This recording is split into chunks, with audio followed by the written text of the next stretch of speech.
Cap के महारथी हमारे साथ रोहन मेहता अब जुड़ गए हैं अपने महारथी फंडामेंटल कॉल्स लेकर। गुड आफ्टरनून रोहन, बताइए मिड कैप में काफ़ी अच्छा अप मूव, काफ़ी अच्छे कन्विक्शन कॉन्फिडेंस दिखे। हालांकि आज काफ़ी मजबूती दिखाने के बाद एक सेशन है जब मिड कैप इंडेक्स ने ब्रीदर लिया, लेकिन स्टॉक्स बताइए कौन से आपके रेडार पर। Good afternoon. First of all जो हमारे दोनों स्टॉक है वो प्योर टर्न अराउंड और वैल्यू इन्वेस्टिंग स्टोरी है। फर्स्ट है वो है इरकॉन। टारगेट है 120 फॉर 1 ईयर। ये एक ऐसे बिजनेस से आते हैं तो pure infrastructure, railway, bridge, tunnel, airports के one of the most complex business करते हैं। अगर हम एल&टी की बात करें तो वो 100% is into the large cap और इंडिया का सबसे बेस्ट इंफ्रास्ट्रक्चर है। सेकंड बेस्ट की अगर बात करें वो है इरकॉन आता है। करंट जीबीपी बनाई है उसने 2000 करोड़ की, ऑर्डर बुक बहुत बढ़िया है और वो भी उसने इंटरेस्ट फ्री लोन मिला है।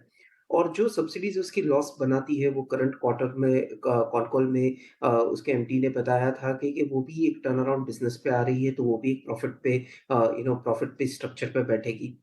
और वैल्यूएशन के टाइम पे ये बहुत सस्ता मिल रहा है, still available at 10 times of valuation. बहुत बढ़िया रिवाइवल कंपनी और सेक्टर में है। और 2 चीज़ है जो हमेशा एक कंपनी में हम देखते हैं, वो है कि भई एक ऐसी कंपनी है जहाँ पे आपको कंसिस्टेंटली एक आउट परफॉर्मेंस निफ्टी 500 और उसके सेक्टर का दिखता है, तो आपको बहुत सोचने की ज़रूरत नहीं है। दूसरी कंपनी है वो है रेमंड। यहाँ पे हमारा फंड का भी निवेश है, हमारा पर्सनल भी निवेश है इसमें।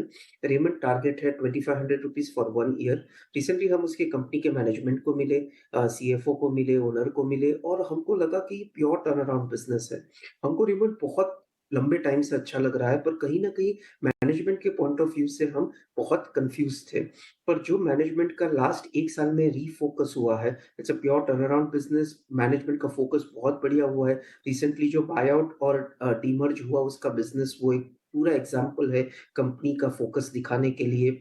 बहुत सुपीरियर वैल्यूएशन पे मिल रहा है, आज भी 15 टू 18 टाइम्स पे मिल रहा है। एक ऐसी कंपनी जो फैशन ब्रांड और टेक्सटाइल की कंपनी है, आप पूरी इंडिया की टेक्सटाइल ब्रांड देखेंगे तो आपको 50 टाइम्स के नीचे कुछ भी नहीं मिलेगा और आज भी ये 15 टू 18 टाइम्स पे मिल रहा है।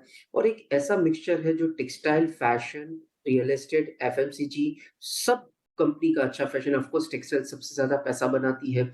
और जो वो एथनिक ब्रांड में आ रहा है, जो मान्यवर एक मिड और हायर मिडल सेगमेंट में है, और रेमंड आता है वो एक प्योर नीश ऊबर सेगमेंट में। वो एक सुपीरियर प्रॉफिटेबिलिटी क्रिएट करेगा 1 से 2 साल तक। और लास्ट 2 साल में जो उसने हाई एंड स्टोर्स बंद कर दिए, तकरीबन 400 करोड़ का जो वो लॉस करती थी, वो भी एंड हो गया।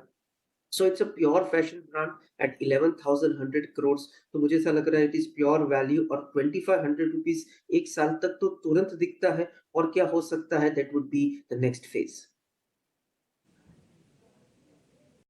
बिल्कुल। तो रीमंड 2500 के लक्ष्य के लिए, और इसके अलावा इरकॉन भी अच्छा लग रहा है। इन स्तरों पर 120 के लेवल्स के लिए आप यहां पर खरीदारी कर सकते हैं, और दोनों ही स्टॉक में 1 साल तक का व्यू है।